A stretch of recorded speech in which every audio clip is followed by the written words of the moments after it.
Mes chers compatriotes, chères Congolaises et chers Congolais, contraints et forcés par la dictature du régime Sassou Nguesso et par les événements politiques qui se sont déroulés depuis le 21 août 2013 dans notre pays, le Congo, c'est depuis la France, terre des droits de l'homme, où je réside actuellement, que j'ai tenu à m'adresser à vous, cher peuple du Congo, en cette fin d'année. L'année 2014, qui s'achève, aura été pour un grand nombre d'entre vous une année de déception et de douleur dans votre quotidien. Mais sachez que je ne vous ai jamais oublié. Tous les jours, mes pensées se sont tournées vers vous. À l'aube de cette nouvelle année 2015, mes pensées se dirigent vers nos 750 000 morts victimes du génocide. Je ne peux pas non plus oublier les 353 disparus du Beach, les 350 familles de Kimaza enterrées au Bas-Congo en RDC, ainsi que toutes les victimes qui reposent dans les charniers de Mazandunga, de Kibwende et celles de nombreuses fosses communes disséminées ça et là dans toutes les régions du Sud Congo. Je n'oublie pas non plus les souffrances que vous avez endurées lorsque vous avez été contraints de vivre dans les forêts des mois durant, de 1998 à 2005, pendant que vos plantations, vos arbres fruitiers et vos troupeaux furent systématiquement détruits. Ce fut un châtiment collectif en représailles des événements de 1959.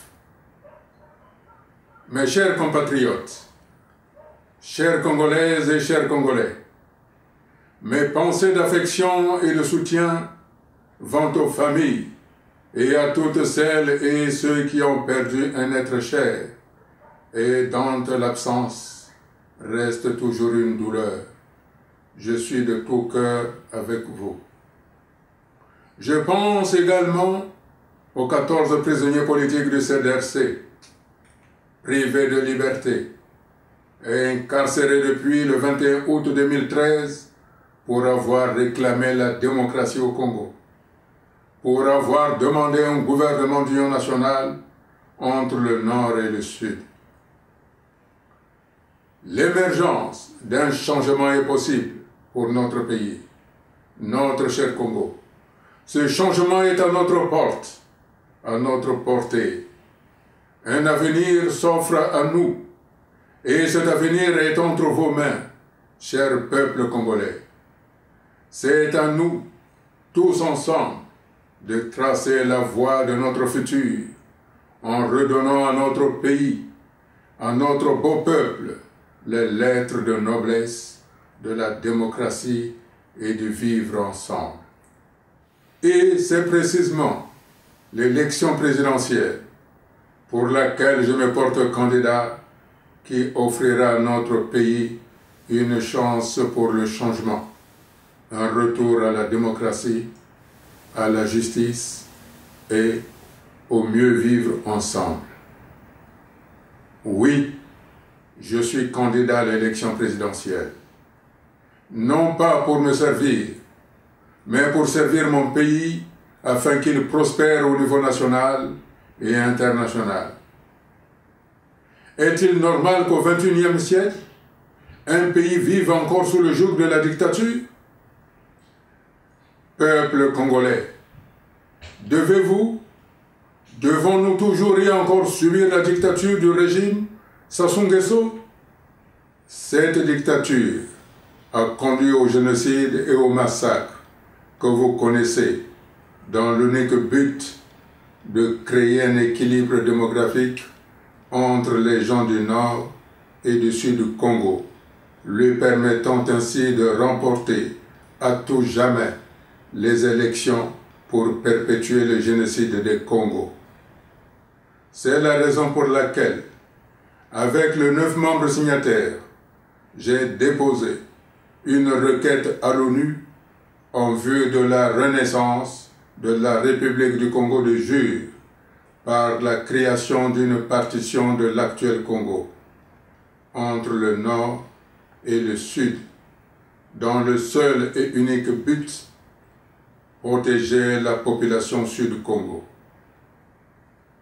Aujourd'hui, la Constitution du Congo ne permet pas à M. Sassou Nguesso de se représenter. C'est la raison pour laquelle il a ordonné à son PCT et à son Parlement de la modifier. Ce changement de Constitution, dans les conditions actuelles, est un leurre, car le pouvoir actuel restera toujours au nord, avec lui-même Sassou Nguesso, ou avec un homme de paille sous sa dépendance, et dans les administrations et le haut commandement militaire, les mêmes hommes aux postes clés. Dans ces conditions, la discrimination du Sud du Congo perdurera au profit du seul Nord défini. Peuple du Congo, devons-nous vivre encore sous la dictature du régime PCT? Mes chers compatriotes, chères Congolaises et chers Congolais, c'est pourquoi je vous demande solennellement de ne pas tomber dans le piège de la démagogie qui vous est tendue sur le débat de la Constitution, qui ne constitue pas en soi un projet politique. Le projet politique de M. Sassou Nguesso, le chemin d'avenir, a échoué. À la modification de la Constitution imposée par M. Sassou Nguesso, je lui oppose solennellement le référendum d'autodétermination avec cette question. Pouvons-nous encore vivre ensemble entre le Nord et le Sud? Ce référendum d'autodétermination concrétisera la renaissance de la République du Congo de Jure du 28 novembre 1958.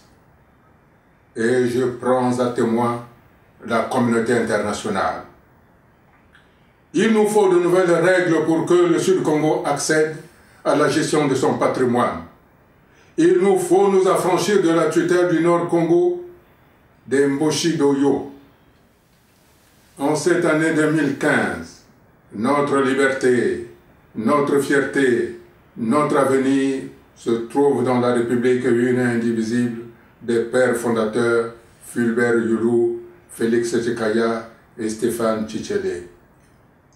Et cette République, c'est précisément celle du 28 novembre 1958, qui n'est autre que celle du Sud-Congo qui siège aux Nations Unies.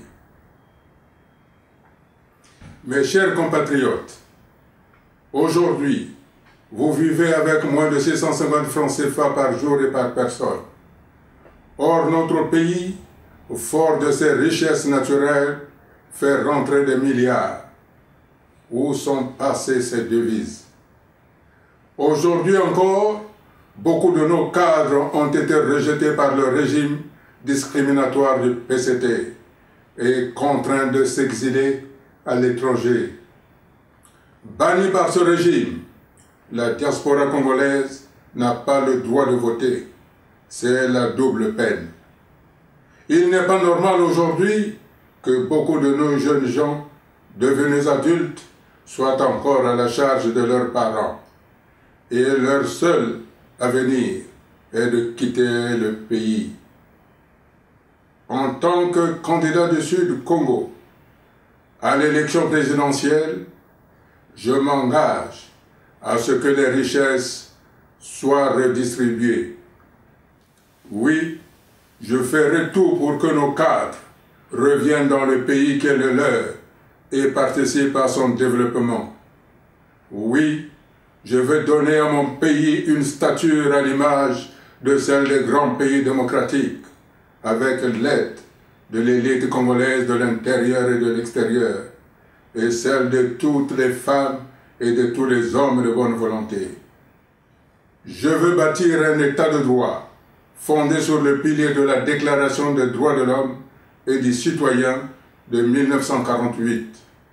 Je veux bâtir un État fondé sur la paix, le droit, la réconciliation et l'unité nationale, le respect mutuel, la stabilité institutionnelle et constitutionnelle, l'industrialisation de notre pays dont le potentiel n'est pas à démontrer. Je veux bâtir un État démocratique fondé sur les piliers régaliens indispensables à la stabilité et au bon fonctionnement d'une vraie démocratie. Et surtout, je veux donner la parole au peuple congolais. Je veux mener une gouvernance sans chasse aux sorcières et sans discrimination aucune sur la base du projet de gouvernement, l'autre politique, pour reconstruire notre pays dans ses dimensions politiques, économiques et sociales. Je veux contribuer à l'émergence des États-Unis de l'Afrique centrale, notamment pour que le sang ne coule plus jamais. À l'aube de cette année 2015, je demande solennellement la libération de tous les prisonniers politiques, notamment ceux du CDRC, incarcérés depuis le 21 août 2013 et condamnés pour avoir réclamé la démocratie et un gouvernement d'union nationale au Congo. Mes chers compatriotes, je vous adresse, cher peuple du Congo, mes vœux les plus chers de bonheur, de paix et de joie.